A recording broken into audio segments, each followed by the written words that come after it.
जय श्री कृष्ण। आज आमरा आलोचना करब दामोदर बा कार्तिक मासेर व्रतेर माहात्म्य कथा।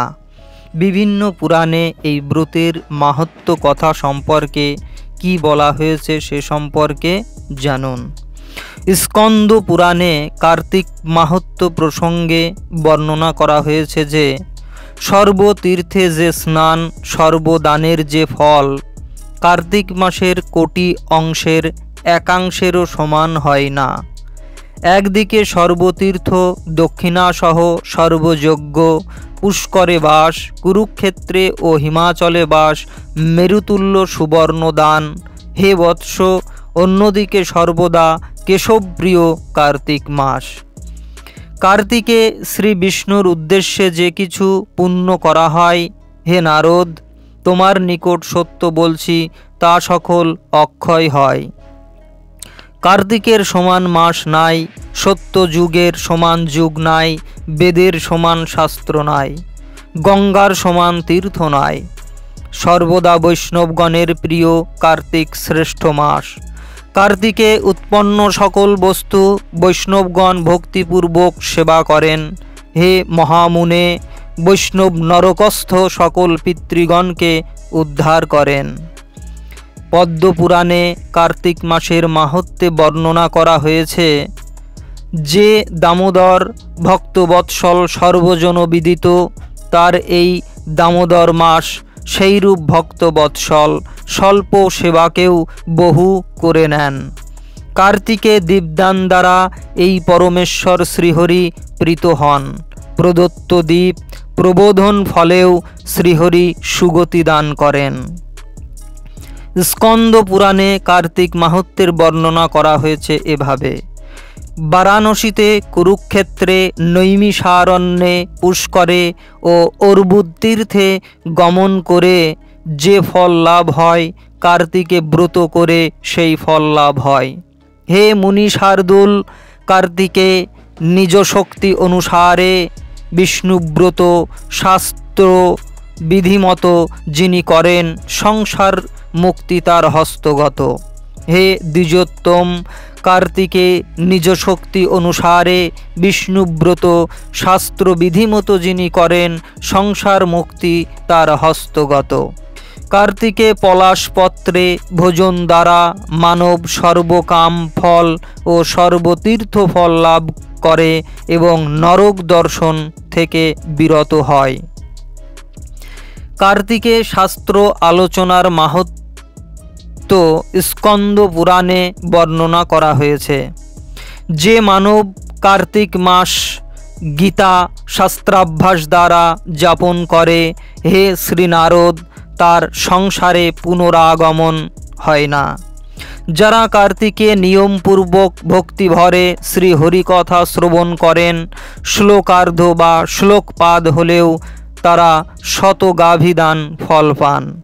हे मुनि शार्दूल कार्तिके मंगलार्थ बा लोभ बुद्धिते जिनि हरि कथा कीर्तन करें तिनि शतकुल उद्धार करें। जिनि कार्तिके नित्य शास्त्र चर्चाय जापन करें तिनि सर्वपाप निशेषे दग्ध हुए अजुत यज्ञेर फल लाभ करें।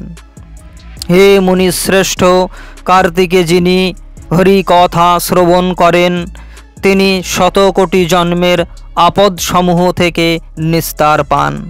हे मुने जिनि এই कार्तिक मासे যত্ন সহ নিত্য শ্রীমদ্ ভাগবতের একটি শ্লোক পাঠ করেন তিনি অষ্টাদশ পুরাণ পাঠের ফল পান। कार्तिक मासे आकाशे प्रदीप निवेदनेर माहात्म्य की जानून। प्राचीन काले शंख नामे एक असुर छिलो जे समुद्र बा सागरेर पुत्र छिलो। से बलपूर्वक इंद्रलोक सह समस्त लोक अधिकार करे नियेछिलो। सब देवतारा एई असुरेर भये निज निज लोक परित्याग करे एकटी गुहाय आत्मगोपन करेछिलो। शंखासुर भाबलो यदिओ आमी देव सकलके परास्त करेछि तथापि तादेरके अत्यंत क्षमताशाली बोले मने हय। से उपलब्धि करलो जे देवतारा वैदिक मंत्र समूह थेके শক্তি আহরণ করেন ও ভাবল আমি বেদসমূহ লুণ্ঠন করব যাতে দেবতারা হীনবল হয়ে পড়েন। এই চেতনা নিয়ে শঙ্খাসুর ব্রহ্মার ধাম সত্যলোক থেকে বেদসমূহ লুণ্ঠন করে নিল। অসুর কর্তৃক লুণ্ঠিত হবার কালে মূর্তিমান দেবতা সমূহ ভীত হয়ে তার নিয়ন্ত্রণ এড়িয়ে পলায়ন করল ও যজ্ঞ মন্ত্র ও বীজ সমূহ সহ জলে মিশে গেল। শঙ্খাসুর বেদের সন্ধানে সমুদ্রে প্রবেশ করলে তাদের কোথাও পেল না। এই সংকটে দেবতারা যোগ নিদ্রায় নিদ্রিত শ্রী ভগবানের সমীপবর্তী হয়ে তার স্তব করলেন। তাদের স্তব শুনে শ্রী ভগবান জাগ্রত হয়ে বললেন, হে দেবগণ, আপনাদের স্তবে প্রসন্ন হয়ে আমি আপনাদের বরদান করতে ইচ্ছুক। আপনারা আমাকে কার্তিক মাসের শুক্লপক্ষের একাদশী তিথিতে জাগ্রত করেছেন। এই কারণেই এই তিথি আমার কাছে অত্যন্ত প্রসন্নতা বিধায়ক ও সম্মান সূচক। শঙ্খাচূড় দ্বারা লুণ্ঠিত বেদসমূহ সমুদ্রে লীন হয়ে আছে। আমি এই শঙ্খাসুরকে সংহারপূর্বক আপনাদেরকে বেদ এনে দেব। কার্তিক মাসে প্রাতঃস্নান মাত্রই যজ্ঞের পবিত্র বাড়িতে অবভূত স্নান বলে গণ্য হবে। আজ থেকে কার্তিক মাসে আমি জলে অবস্থান করব। মুনিবৃন্দের সঙ্গে আপনারা সকল দেবতাগণ অনুগ্রহপূর্বক আমার সহিত জলে প্রবেশ করুন। এই বলে শ্রী ভগবান মৎস্যরূপ ধারণ করে আকাশ থেকে জলে প্রবেশ করলেন। শঙ্খাসুরকে সংহার করে শ্রী ভগবান বদরী বনে বা হিমালয়ের বদরিকাশ্রমে আগমন করলেন। সেখানে তিনি সকল ঋষিগণকে আদেশ করলেন, হে মুনি ঋষিগণ, আপনারা সকলে অবিলম্বে সমুদ্রে প্রবেশপূর্বক জল থেকে বৈদিক মন্ত্রসমূহ সংগ্রহ করুন। ইতিমধ্যে আমি দেবগণ সহ প্রয়াগে অবস্থান করব। শ্রী ভগবানের এই আদেশ প্রাপ্ত হয়ে সকল মহর্ষিবৃন্দ তাদের তপস্যা বলের দ্বারা যজ্ঞ ও অন্য মন্ত্রাদি সহ বেদসমূহকে উদ্ধার করলেন। সেই দিন অবধি ঋষিগণ যে যে মন্ত্রগুলি উদ্ধার করলেন তাদের সহিত যুক্ত হলেন ও প্রত্যেককে সেই সেই মন্ত্রের ঋষিরূপে পরিচিত হলেন। অতঃপর সকল ঋষিগণ একসঙ্গে প্রয়াগে গিয়ে শ্রী ভগবানকে দর্শন করলেন। তথায় সকল বেদমন্ত্রসমূহ তারা শ্রী বিষ্ণু ও ব্রহ্মাকে অর্পণ করলেন। বেদসমূহের পুনঃপ্রাপ্তিতে ব্রহ্মা অত্যন্ত প্রসন্ন হলেন ও তিনি সকল বেদ ঋষি সহ প্রয়াগে এক অশ্বমেধ যজ্ঞের অনুষ্ঠান করলেন।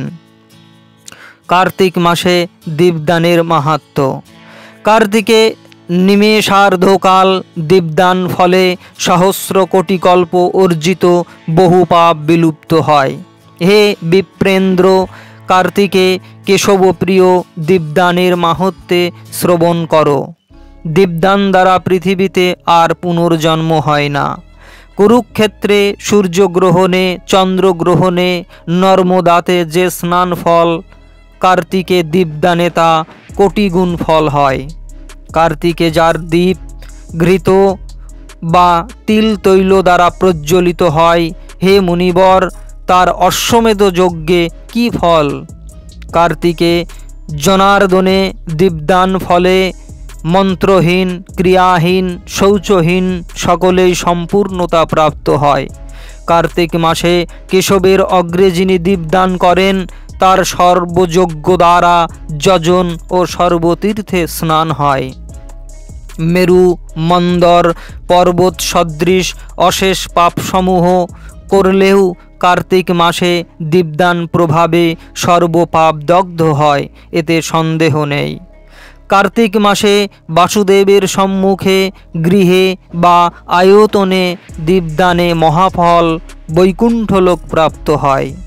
যিনি কার্তিক মাসে মধুসূদনের অগ্রে দীপদান করছেন তিনিই মনুষ্যলোকে জন্ম সার্থক করেছেন। তিনি ধন্য, তিনি কীর্তিমান। কার্তিকে অতি অল্পকাল মাত্র দীপদানে যে ফল তা যজ্ঞ শত দ্বারা বা তীর্থশত স্নান দ্বারা প্রাপ্য নয়।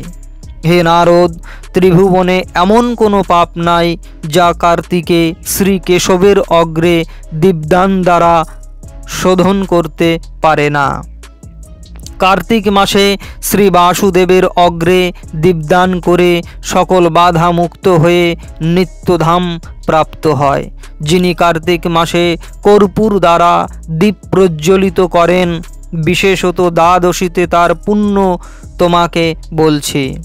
হে নারদ, তার কুলে যারা জন্মেছে এবং যারা জন্মাবে আর যারা বহু অতীতে যাদের সংখ্যা নাই, তারা চক্রপাণি শ্রীকৃষ্ণের প্রসাদে দেবলোকে ইচ্ছামতো সুদীর্ঘকাল ক্রীড়া করে সকলে মুক্তি লাভ করবে। কার্তিকে বৈষ্ণব গৃহে যে মানব দীপদান করে তারও সর্বদা ধন, পুত্র, যশ, কীর্তি হয়। যেমন মন্থন দ্বারা সর্বকোষ্ঠে অগ্নিদৃষ্ট হন, সেইরূপ দীপদান প্রভাবে ধর্ম সর্বত্র দৃশ্য হন, এতে সংশয় নাই। হে বিপ্রেন্দ্র, নির্ধন ব্যক্তিরও আত্মবিক্রয় করে কার্তিকে পূর্ণিমা যাবৎ দীপদান কর্তব্য। হে মুনে, কার্তিকে বিষ্ণু মন্দিরে যে মূঢ় ব্যক্তি দীপদান না করে সে বৈষ্ণব মধ্যে স্বীকৃত নয়। পদ্মপুরাণে বলা হয়েছে, কার্তিক মাসে শ্রী হরি মন্দিরে যিনি অখণ্ড দীপদান করেন তিনি শ্রী হরিধামে দিব্যজ্যোতি শ্রেষ্ঠ বিমানে ক্রীড়া করেন। কার্তিক মাসের ব্রত মাহাত্ম্যের নানাবিধ বর্ণনা আছে ও কার্তিক মাসে অনুসরণযোগ্য বিভিন্ন বিধিনিষেধও আছে। শ্রীল সনাতন গোস্বামী স্কন্দ পুরাণ, পদ্ম পুরাণ আদি বিভিন্ন পুরাণ থেকে উদ্ধৃতি দিয়ে তার হরিভক্তি বিলাস গ্রন্থে কার্তিক ব্রতের বর্ণনা দিয়েছেন। সেই সব বর্ণনার কিছু অংশ নিম্নে প্রদত্ত হল। কার্তিক ব্রতের মহিমা বলছে, সকল তীর্থ, যজ্ঞ, দক্ষিণা, পুষ্করে, কুরুক্ষেত্রে ও হিমালয়ে বসবাসের পুণ্য ও মেরু সদৃশ স্বর্ণস্তফ দানের পুণ্য ও সবই শ্রীকৃষ্ণের প্রিয় কার্তিক মাসের মধ্যে অবস্থান করেন। কার্তিক মাসে শ্রী বিষ্ণুর যে সেবাই করা হয় তা সবই নিত্য। হে নারদ, আমি তোমাকে সত্য বলছি, কার্তিক হল সব মাসের মধ্যে শ্রেষ্ঠ, পুণ্য কর্মসমূহের মধ্যে পুণ্যতম। যা কিছু শুদ্ধ করে তার মধ্যে সর্বাধিক বিশুদ্ধকারী। কার্তিকের তুল্য মাস নেই, সত্যযুগের ন্যায় যুগ নেই, বেদের সমান শাস্ত্র নেই, গঙ্গার ন্যায় পুণ্য স্থান নেই। কার্তিক মাস শ্রেষ্ঠ। কার্তিক সর্বদা বৈষ্ণবগণের প্রিয়। হে মহর্ষি, যে বৈষ্ণব ভক্তি সহকারে কার্তিক মাসের পরিচর্যা করেন তিনি পূর্বপুরুষগণকে নরক থেকে উদ্ধার করেন। পদ্মপুরাণে কথিত আছে, দ্বাদশ মাসের মধ্যে কার্তিক শ্রীহরির সর্বাধিক প্রিয়। এই সময়ে যিনি এমনকি শ্রী বিষ্ণুর সামান্য আরাধনাও করেন, কার্তিক মাস তাকে শ্রী বিষ্ণুর অপ্রাকৃত ধামে বাস প্রদান করে। সবাই জানে ভগবান দামোদর তার ভক্তগণকে ভালোবাসেন। শ্রী দামোদর মাস এই কার্তিক মাসও ভক্তদের ভালোবাসেন। কার্তিক মাস সামান্যতম ভক্তিকেও প্রচুর ও গুরুত্বপূর্ণ জ্ঞান করেন। ভগবান শ্রীকৃষ্ণ কার্তিক মাসে একটি মাত্র প্রদীপ নিবেদনেরও প্রসন্ন হন। যারা দামোদরের উদ্দেশ্যে দীপদানের ব্যাপারে অন্যদেরকে প্রদীপ প্রজ্বলনে সাহায্য করেন, ভগবান শ্রীকৃষ্ণ এমনকি তাদেরও মহিমান্বিত করেন। স্কন্দ পুরাণে কথিত হয়েছে, কার্তিক মাসে দান, যজ্ঞ, জপ, তপস্যা করা হলে হে দ্বিজশ্রেষ্ঠ তা অক্ষয় ফল প্রদান করে। অধিকন্তু বলা হয়েছে, হে নারদ, আমি স্বয়ং দেখেছি যে কোনো ব্যক্তি কার্তিক মাসে মহানন্দে ভগবদ্গীতা পাঠ করেন তিনি জন্ম মৃত্যুময় এই পৃথিবীতে আর প্রত্যাবর্তন করেন না। যে ব্যক্তি কার্তিক মাসে শ্রী বিষ্ণু সহস্রনাম ও গজেন্দ্র মোক্ষণ লীলা পাঠ করেন তার পুনর্জন্ম হয় না। হে মহর্ষি, অনুগ্রহপূর্বক অন্য সমস্ত ধর্মাচরণ পরিত্যাগপূর্বক কার্তিক মাসে কেবলমাত্র ভগবান কেশবের বিগ্রহের সমক্ষে পবিত্র শাস্ত্র সমূহ শ্রবণ করুন। পদ্মপুরাণে কথিত হয়েছে, কার্তিক মাসে ভূমিতে শয়ন, ব্রহ্মচর্য অবলম্বন, পলাশপত্রের উপর হব্যিষান্ন আহার ও শ্রী দামোদরের আরাধনা করা কর্তব্য। এই রূপে সর্বপাপ মুক্ত হয়ে ভগবত ধামে সারূপ্য মুক্তি লাভ করে শ্রীহরির সাক্ষাৎ সেবানন্দ লাভ হয়। অধিকন্তু বলা হয়েছে, যে ব্যক্তি সমগ্র কার্তিক মাস ব্যাপী প্রত্যুষে ওঠেন, স্নান করেন, ইন্দ্রিয় সংযত রাখেন, শান্ত থাকেন, জপ করেন ও শুধুমাত্র হব্যিষান্ন গ্রহণ করেন, তিনি সর্বপাপ মুক্ত হন। যে ব্যক্তি সমগ্র কার্তিক মাসে দিনে একবার মাত্র আহার করেন, তিনি অতি বিখ্যাত, শক্তিশালী ও নায়কোচিত হয়ে ওঠেন। যে ব্যক্তি কার্তিক মাসে পলাশপত্রের উপর ভোজন করেন, তিনি সর্বপাপ মুক্ত হন। যেজন শ্রীহরির প্রসাদভোজী হন, তার মোক্ষ লাভ হয়। যে ব্যক্তি যোগ্য ব্রাহ্মণ নন, তার পক্ষে পলাশ বৃক্ষের মাঝখানে এর পাতায় ভোজন করা উচিত নয়। আরও বলা হয়েছে, কার্তিক মাসে যিনি সর্বশক্তিমান ভগবান শ্রীহরির আরাধনা করেন, শ্রী ভগবান তার সহস্র সহস্র অপরাধ ও বহু ভয়াবহ পাপ কর্ম মার্জন করেন।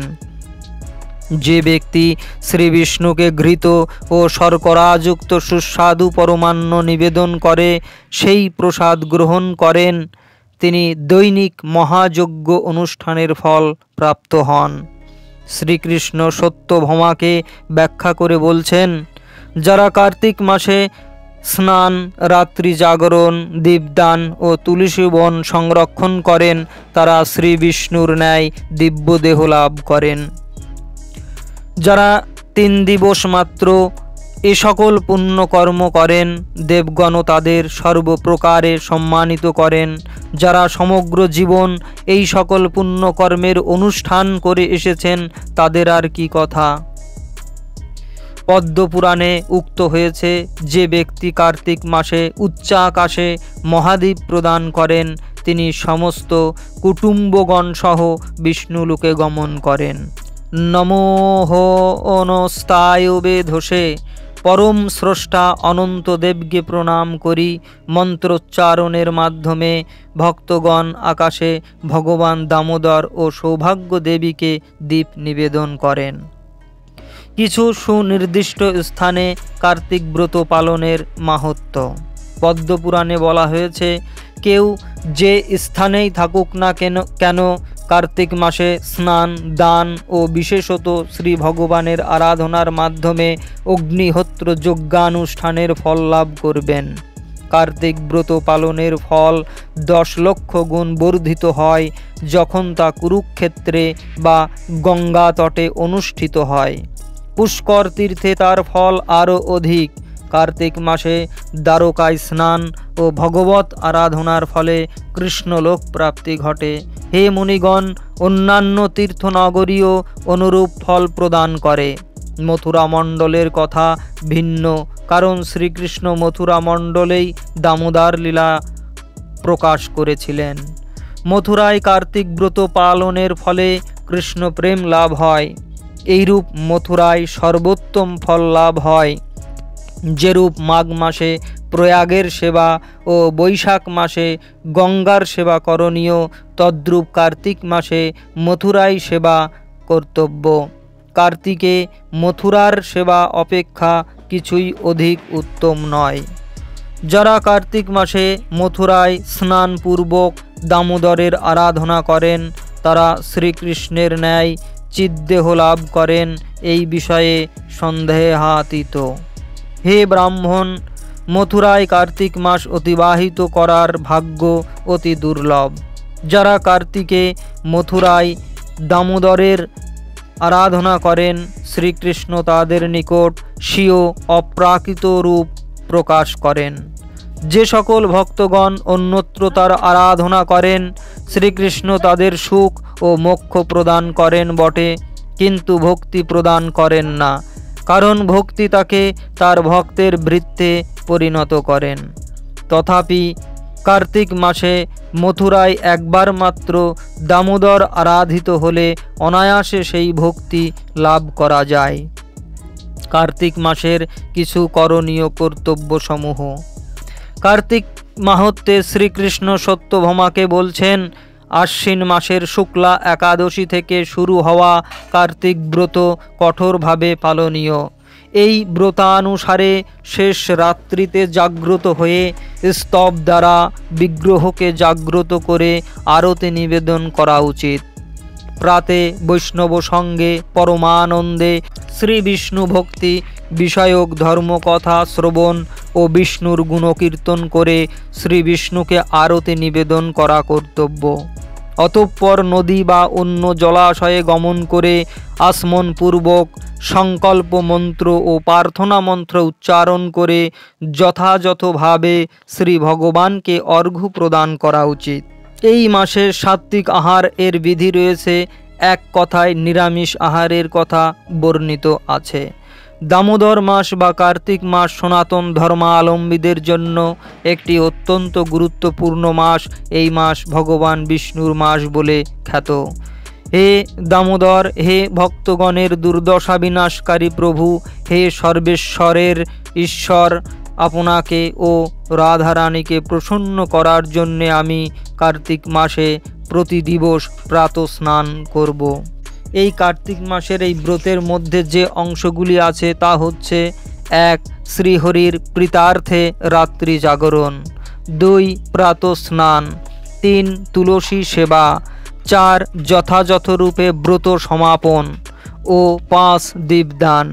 যে ব্যক্তি কার্তিক মাসে এই পঞ্চব্রত অনুসরণ করেন তিনি এই গ্রহে ইতিপূর্বে বর্ণিত সুখ ও মোক্ষরূপ পূর্ণ লাভ করেন। জয় রাধে, জয় শ্রীকৃষ্ণ, নিতাই গৌর হরি বল।